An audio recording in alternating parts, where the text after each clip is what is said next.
주의 찬양 감사합니다.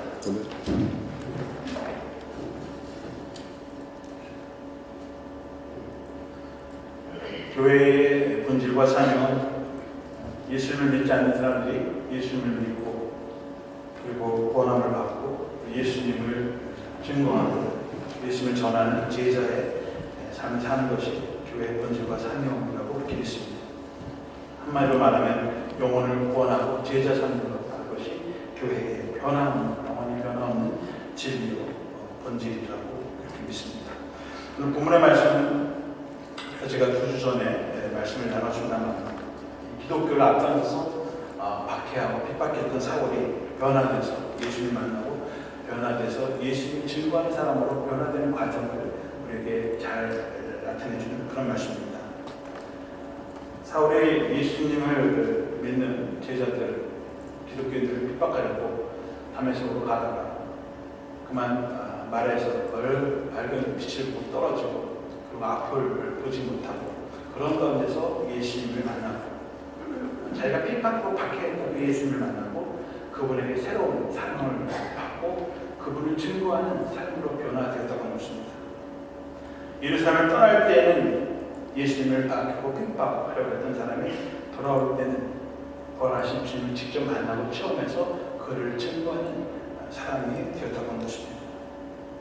그런데 자기가 박해하고 핍박했던 그 예수님을 만났을 때에 그분이 정말 생명이고 진리라고 하는 사실을 알았을 때 정말 앞을 보지 못하고 자기 인생의 절망 가운데서 눈을 뜨게 되고 고침을 받게 되고 그리고 새로운 비전을 갖게 됐을 때 얼마나 큰 기쁨과 감격을 가졌을까 그런 생각을 해봅니다. 그래서 그 기쁨, 예수님 만난 기쁨, 또 새로운 비전과 사명을 향해서 새로 가지고 예루살렘으로 돌아왔을 때에 기대치 않게 예루살렘에 있는 제자들은 그를 받아주지 않았다고 하는 것입니다. 아무도 믿어주지도 않고 받아주지도 않고 다 등을 돌리고 오히려 사울을 경계하면서 다 피했습니다. 제자들은 사울이 누구였는지 너무나 잘 압니다. 예루살렘을 핍박하고 자기의 동역자들을 돌로 쳐 죽이고 스데반 집사 같은 사람들을 죽이고 그리고 살기 등등하고 그리고 기독교인들을 집집마다 다니면서 색출해서 그들을 감옥에 가둬했던 사람. 그 사람이 변화됐다는 사실 참 믿기가 어렵죠. 아니 변화되었어도 믿고 싶지 않은 그 사람의 과거 행한 과거를 보면 도저히 용서할 수 없는 그런 사람입니다. 그래서 아무도 만나지 않았다는 것입니다. 사람이 어떤 편견이나 선입견을 가지게 되면 쉽게 바뀌어지지 않습니다. 어느 심리학 교수가 오렌지 주스를 가지고 사람이 가지고 있는 그 선입견과 편견에 대한 실험을 했습니다. 같은 상표의 오렌지 주스를 2개의 컵에다가 따라 놓습니다. 그리고 한쪽은 1불짜리 싼 오렌지라고 그렇게 표시를 하고 또 한쪽에는 조금 비싼 오렌지 주스, 서로 다른 주스라고 이렇게 사람들에게 말해놓고 그것을 사람들이 알지 못하도록 하고 사람들이 와서 시음 테스트를 하게 하는 것입니다. 비싼 주스와 값싼 주스. 사실은 같은 병에 나온 똑같은 주스. 이 사람들이 한 사람씩 나와서 주스를 맛을 보고 그리고 표시를 하는 것입니다. 그런데 사람들이 다 실험을 하고 난 뒤에 결과를 보니까 재밌는 결과가 나왔습니다. 대부분의 사람들이 비싼 오렌지에다가 다 표시를 합니다. 근데 뭐 간혹 어떤 사람은 한두 사람은 싼 오렌지 주스에다가 표를 던져서 줬습니다. 근데 사실 같은 오렌지 주스예요. 근데 사람들이 가지고 있는 선입견, 편견은 뭐냐면 비싼 오렌지 주스가 우리 건강에도 좋고 맛도 좋을 거라고 하는 거죠. 그러니까 같은 주스를 마셔도 이게 맛있다 뭐 생각하고 거기다가 표를 준 거죠.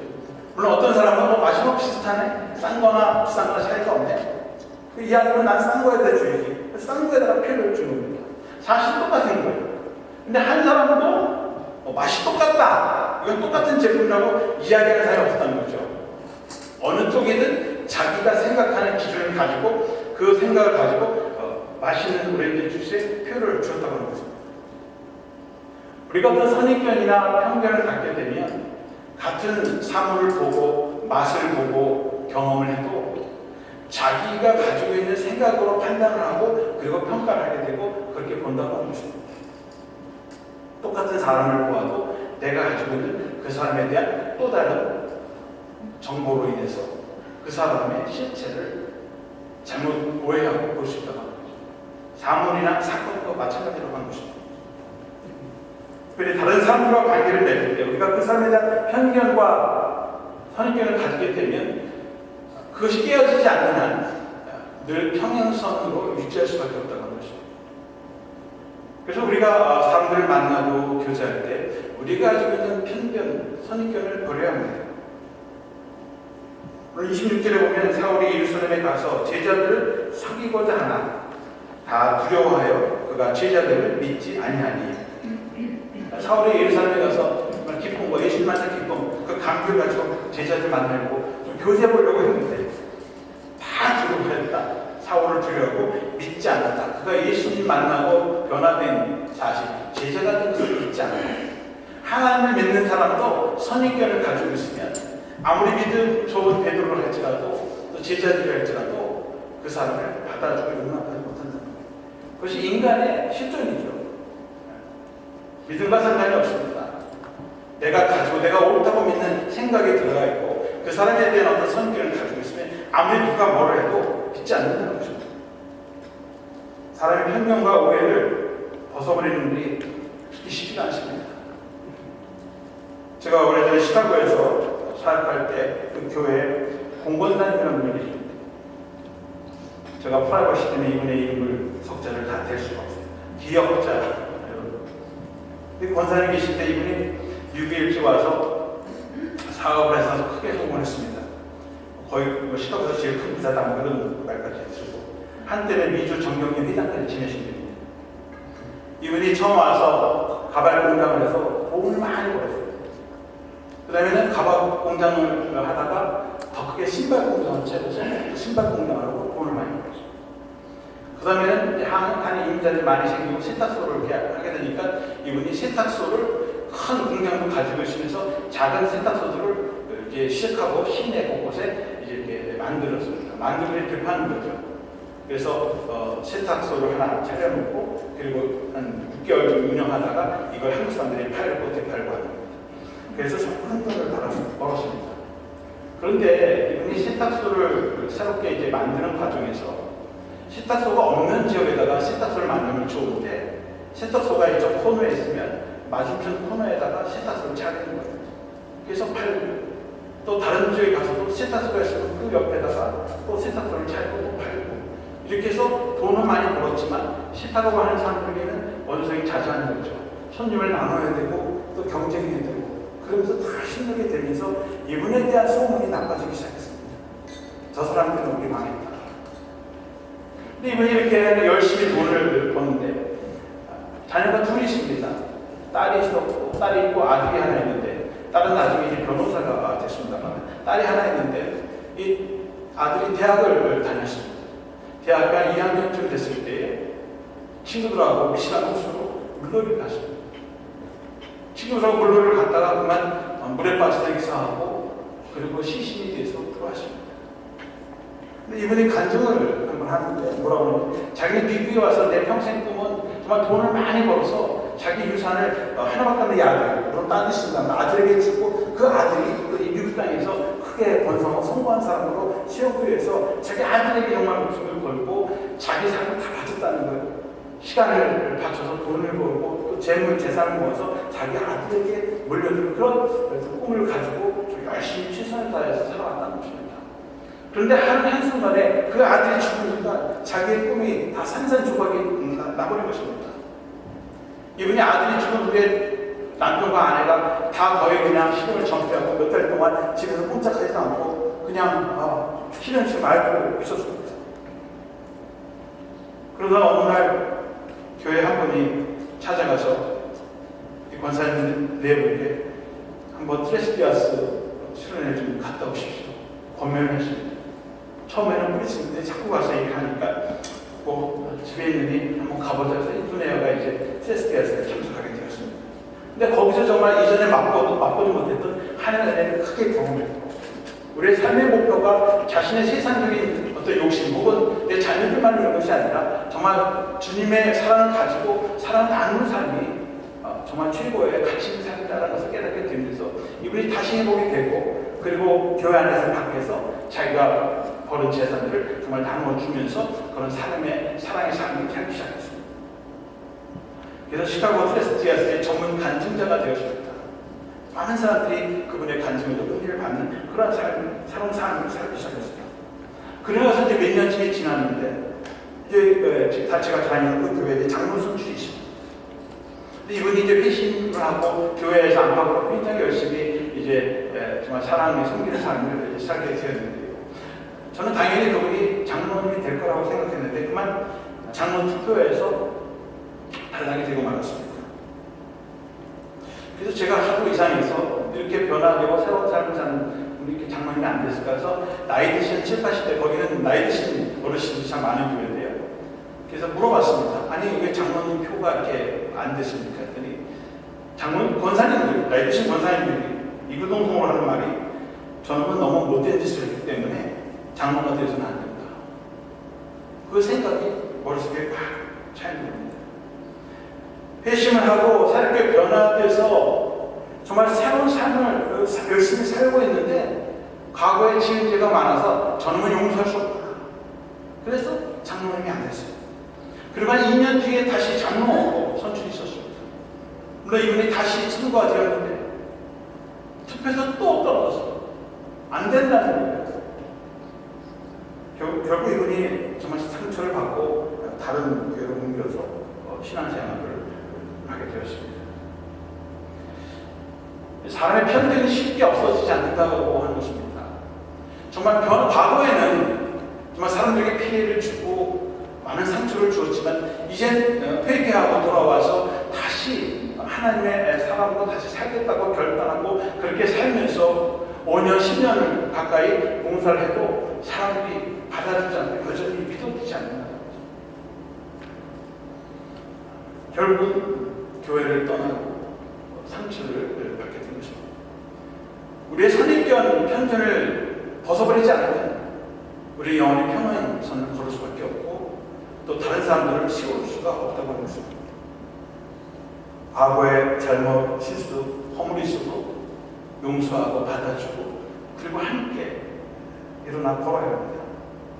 현재의 상태가 여전히 상황이 좀 악하게 보일지라도 그 사람에 대한 가능성을 가지고 변화의 기회와 또 과정은 하나님의 역사가 있을 거라고 믿는 믿음으로 우리가 그 사람이 있는 그대로 받아주고 응원하게 될 필요가 있습니다. 제자들이 사울에 대한 편견, 선입견을 가지고 있을 때 사울에게 관심을 가지고 대화를 나누고 그리고 그를 붙잡아주는 사람이 바로 바나바입니다. 27절에 보면 바나바가 데리고 사도들에게 가서 그가 길에서 어떻게 주를 보았는지와 주께서 그에게 말씀하신 일과 다메섹에서 그가 어떻게 예수의 이름으로 담대하게 말했는지를 전하니라. 다른 사람들은 다 외면하고 아예 경계하고 만나지도 않고 믿어주지 않았는데 바나바라고 하는 사람은 그 사울이라는 사람에게 관심을 가지고 다가갔죠. 오늘 본문에 보면 사울에게 이르는 모든 일을 다 알고 보았다는 것입니다. 다메섹 가던 길에서 어떻게 주님을 만났는지 또 주님께서 그에게 뭐라고 말씀하셨는지 그리고 이 다메섹에서 있는 동안 사람들에게 그리스도에서 어떻게 증거했는지를 직접 바나바가 관심을 가지고 듣고 보고 그리고 확신을 가지고 바나바가 이 사울을 데리고 사도들에게 갔다 하는 거죠. 혼자 간 게 아니라 사울을 데리고 동행하고 그리고 가서 담대하게 이 사울이 그동안 있었던 일을 아주 자세하게 보았다고 하는 것입니다. 이 바나바라고 하는 사람은 사도행전 4장에 보면 이분의 배경이 나옵니다. 사도행전 4장 36절을 보면 구브로에서 난 외적 사람이 있으니 이름은 요셉이다. 사도들이 일컬어 바나바, 번역하면 위로의 아들이라 하니. 바나바는 이 그리스 그레데 섬에 있는 이 구르브라고 하는 도시에서 태어난 사람입니다. 유대인이지만 그리스에서 태어난 사람입니다. 그리고 레이치파 사람이고 이름은 원래 요셉입니다. 그런데 제자들이 이 요셉을 교회에서 바나바다 그만큼 어려운 사람들 또 낙심한 사람들 보면 가서 위로해주고 권면해주고 일으켜 세워주는 그런 사람이라 아주 위로자라고 하는 그런 이름을 별명을 붙여줬어요. 사실 예수님도 재미있는 취미를 하나 갖고 있는데 이게 뭐냐면 자기를 따르는 제자들에게 별명을 지어주고 별명을 부르는 거예요. 근데 시몬, 베드로 원래는 이름이 시몬이죠. 근데 열정적이고 뭐 한다 보니 바위돌 같이 말이에요. 그냥 저절적으로 미루고 말이죠. 머리는 좀 알게 돌 같을 때 한 번 꽂히면 목숨을 걸고 덤벼드는 그런 성격을 가진 사람이에요. 그래서 이 친구면은 든든하게 교회를 세우겠다. 그래서 내가 너를 앞으로 피라 반석이라 이름을 짓는다. 그리고 그 이후로 늘 베드로하고 그렇게 피라라고 그렇게 불러주고 싶습니다. 또 예수님이 제일 사랑했던 제자는 요한에게는 너는 우리의 아들이다. 우리 번쩍번쩍은 천둥이 번쩍번쩍 치면서 말이죠. 뭐 한 번 하면 그냥 불이 확 일어나는 그런 열정을 가진 그런 제자. 너는 번개돌이라는 이름을 별명을 지어줬어요. 이 전통을 따라서 제자들도 교회 새로운 제자가 생기면 별명을 붙여주는데 이 요셉에게는 사람들을 위로하고 격려하니까 너는 위로의 아들이다, 위로자라고 하는 그런 이름을 지어준 거예요. 우리가 진짜 제자가 되고 좀 하나님 섬기는 사람이 되면 사실 우리에게 별명이 하나씩 붙어져야 돼요. 이 사람은 정말 사랑하고 희생하는 사람, 겸손한 사람, 단상 교회들을 위로해주는 사람, 기도의 용사, 말씀의 전도자, 원칙주의자, 우리 메소디스트는 원칙주의자, 하나님의 말씀이고 그 말씀을 위해서 목숨을 거는 메소디스트, 원칙과 규칙을 지키는 사람. 그런 좋은 타이틀이 있어야 돼요. 이 천주교에서는 세례를 받으면 영세명을 주죠. 피러, 안지배 이런 영세명을 주고 교회 안에서 그렇게 부릅니다. 왜? 그런 사람으로 살라고 하는 거죠. 우리가 적어도 예수님을 믿고 거듭났다면 그리스도의 인격과 성령의 열매 중에 하나라도 저 사람을 보면 저 사람은 위로자다, 기도의 용사다, 정말 말씀대로 사는 사람이다, 충성하다는 사람이다. 뭐 한 가지라도 우리의 별명이 있어야 되는 거죠. 그것이 우리가 제자된 모습의 하나의 특징인 것입니다. 사도행전 4장 37절에 보면 바나바를 이렇게 기록하고 있어요. 그가 밭이 있음에 팔아 그 값을 가지고 사도들의 팔아 뺐습니다. 밭이 있는데 그 밭을 팔아서 이 가난한 사람들에게 그 재산을 나누어 주었습니다. 참 쉬운 일이 아니죠. 가난한 사람들, 어려운 사람들 보면 말로만 위로해주는 게 아니라 자기가 가지고 있는 재능과 은사를 나눠주는 그런 사람. 그래서 사도들에게 가서 사도들이 위로자라고 하는, 바나바라고 하는 그런 별명을 붙여줄 정도로 신임을 받고 인정받는 사람입니다. 바로 그런 사람이 사울이라는 사람을 데리고 왔을 때에 사울 자체를 보고 믿는 것이 아니라 그 사람을 추천한 그 사람의 크레딧과 믿음을 보면서 사울의 이야기를 들어주고 또 바나바를 통해서 사울을 받아들이게 되었다고 하고 싶습니다. 우리가 다른 사람을 추천할 때는 추천하는 사람들의 크레딧이 필요하죠. 그 사람을 보고 돈도 빌려주고 그리고 믿어주는 것입니다. 사울이 잘나서가 아니라 사울을 이해해주고 용납해주는 바나바가 있었기 때문에 그의 후원자가 있었기 때문에 사울이 제자들 밖에 교제하면서 하나님의 제자로 성장할 수 있었다고 하는 것입니다. 그 기회를 준 것이 바로 바나바입니다. 하나님의 제자는 혼자 만들어진 것이 아닙니다. 하나님을 믿고 먼저 주님의 제자들이 된 사람들이 다른 사람을 받아주고 그에게 기회를 주고 그리고 함께 성장할 수 있는 그런 역사를 이루어가야 하는 것입니다. 제가 지난 주간에 목장 세미나에 다녀왔습니다. 그 교회는 한 30여 년 된 PC USA 미국 장로교입니다. 근데 이 목사님이 필라델피아의 장로교에서 부목사로 심호하시다가 이제 이 비전교회라고 하는 교회 20년 전에 그곳에 가게 되었습니다.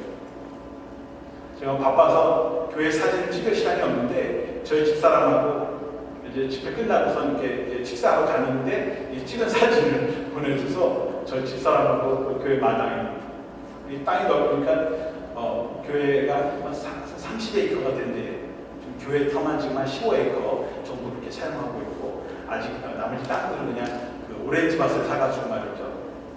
이렇게 교회로 세우는 것입니다. 근데 이제 이 교회에서 제가 지난 주일날 예배를 드리는데 1부, 2부 예배를 드렸는데 저는 1부는 영어회중이 1부, 2부 예배가 있고 한화도 1부 예배가 있어서 1부 예배는 영어회중에서 예배를 드리고 2부는 한화부 예배를 드렸습니다. 저는 참 큰 교회 건물도 크고 한 5, 600명 들어가는 큰 건물이라 교인들이 한 뭐 4, 500명 되겠다 생각했는데 지난 주일날 1부, 2부 한화부 예배에 참석한 사람이 한 170명 정도 됩니다.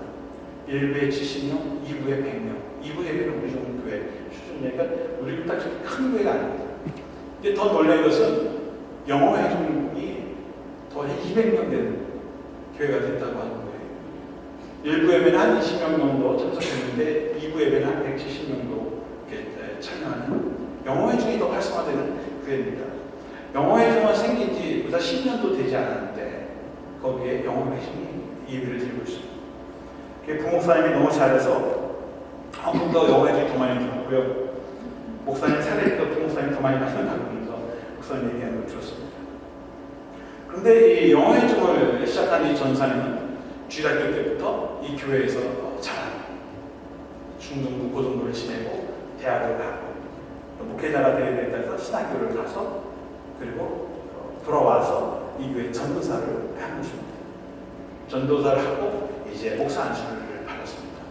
목사 안수를 받으니까 자기가 이제 새로운 목회지를 이제 찾아서 전국에도 이제 어플라를 했는데 LA에 있는 세르백 교회 여러분 잘 아시죠? 이 월요일 심한 아주 큰 교회죠. 비전이 있는 교회고 제일 잘 나가는 교회 중에 하나입니다. 그 교회에서 부목사로라고 하는 청명을 받았다고 합니다. 얼마나 좋습니까? 이제 30 초반에 새로운 교회를 찾는데 그 큰 미국 교회에서 오라고 하니까 가야 되겠죠. 그래서 이제 목사님 제가 이제 세르백 교회로 안수받고 있어 그것을 이제 부목사님 합니다. 그렇게 하고 이제 짐을 싸고 정리를 하고 있는데 이 목사님이 기도하다가 찾아오셨고 데이비드 목사님에게 목사님 지금 아직 영어회중 우리 교회는 없고 그리고 이 지역에는 한국인들이 한 3, 4천 명 있는데 교민들이 있는데 이 세들은 다 성장해서 대도시로 뉴욕이나 LA나 시카고 큰 대도시로 다 떠나고 몇 없고 그 지역에 있는 이 세들은 별로 없지만 히스패닉 또 에시안들이 이렇게 다양한 인종들이 사는 지역인데 큰 비전은 없지만 나와 함께 역사하신 목회를 했으면 좋겠습니다. 어차피 떠날 사람이니까 목사님이 그냥 말아먹게 하고 왔답니다. 근데 대병 목사님이 이제 짐을 싸면서 목사님의 마음이 걸린 거예요. 사실 자기의 장래를 보면 교회를 떠나서 더 큰 곳에 가서 목회를 시작해야 되는데 그래야 길도 열리는데 지금 아무것도 없는 허허벌판에서 새롭게 교회를 개척해야 되는 그런 상황 속에서 이 목사님이 기도하는 가운데 여기 있어야 되겠다 그렇게 마음을 먹고 영어회중을 시작했다고 하는 것입니다. 또 그 목사님을 따라서 목장을 만들면서 그런 속으로 운동을 하면서 교회를 시작했는데 지금은 영어회중이 더 한인회중보다 큰 교회가 되었다고 하는 것입니다. 제가 이 담임 목사님을 통해서 배운 영성은 정말 자기가 주일학교부터 키우고 목사님 하면서 따라다니던 그 학생을 붙들고 키우고 한 10년, 20년 동안 키우면서 그리고 자기의 제자를 삼고 그리고 함께 비전을 나누고 그리고 교회를 세워가는 그래서 자기를 닮은 그런 목회자로 세워서 그리고 함께 행복하게 목회하는 모습을 참 보았습니다. 목회자뿐만 아니라 거기 있는 성도님들이 그것이 또 본이 돼서 자기를 닮은 제자들 계속해서 양성해 나가는 그런 모습을 보았습니다. 바로 그것이 하나님 우리에게 주신 사명이죠.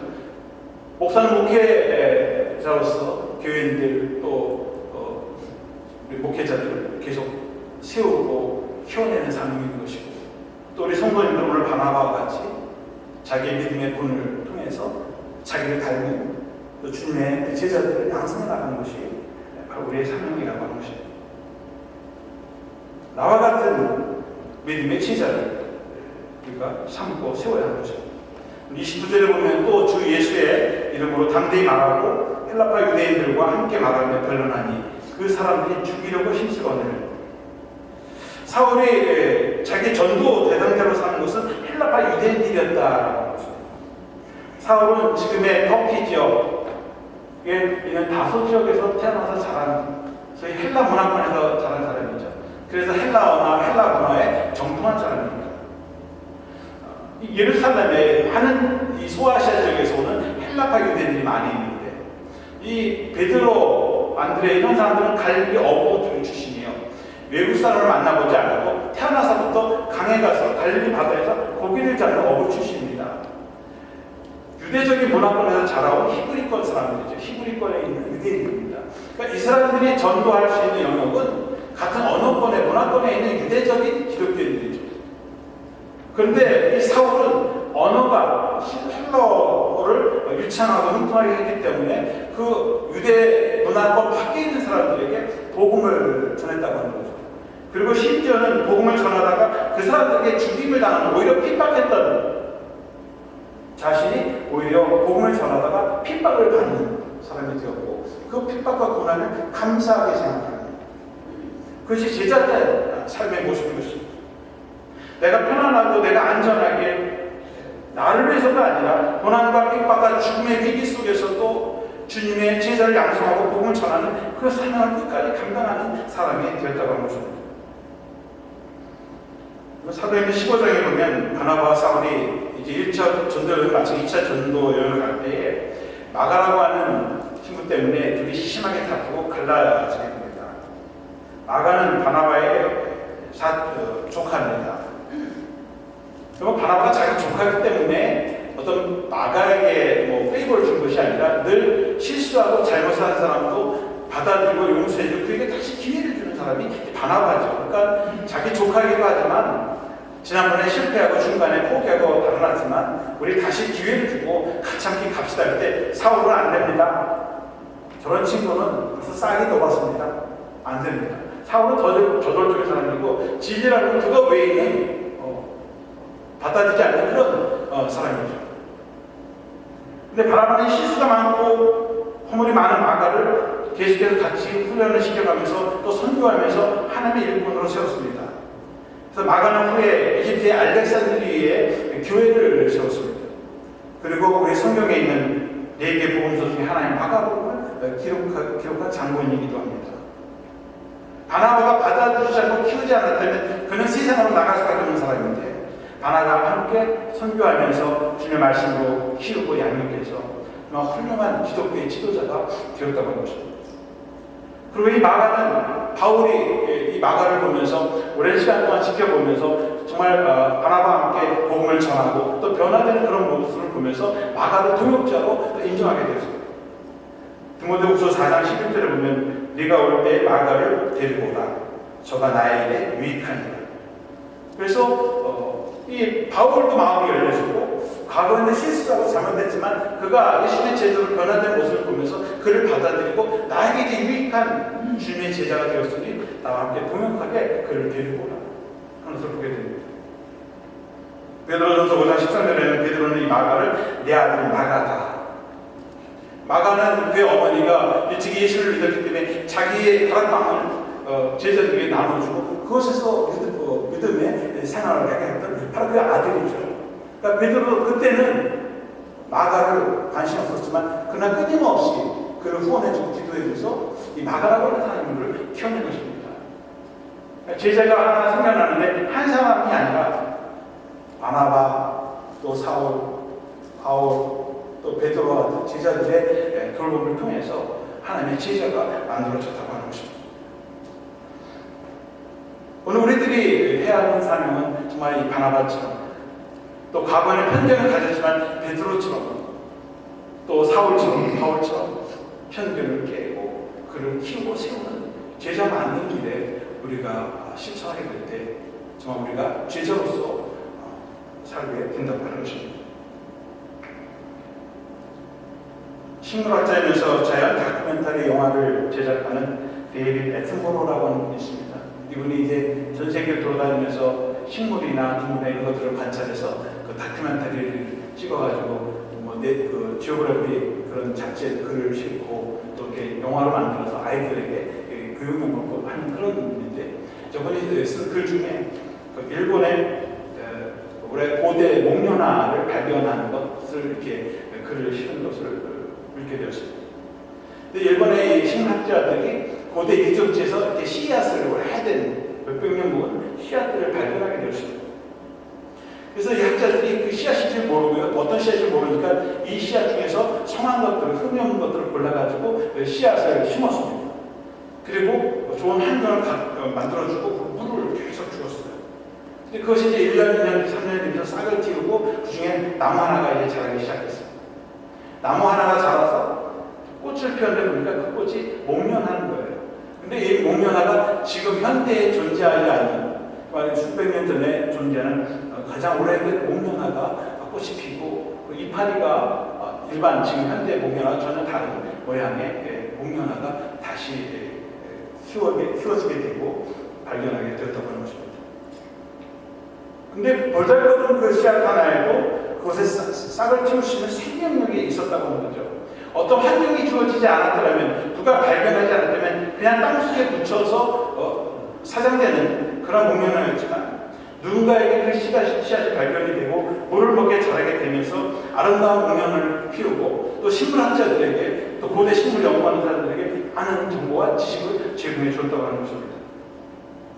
하나님이 우리 한 사람 한 사람 볼 때는 우리 안에 하나님의 무한한 가능성을 가지고 우리를 부르셨다고 하는 거죠. 우리 안에 하나님의 은혜가 있고 생명력이 있는데 그냥 덮어두고 있는 것이죠.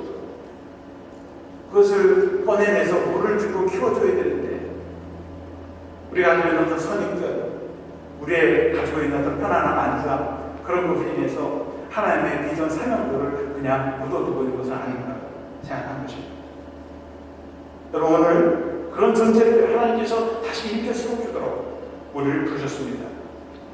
우리도 바나바와 같이, 베드로와 같이, 사울과 같이 함께 제자들을 양육하고 또 세우는 그런 주님의 제자들이 되어야 하겠습니다.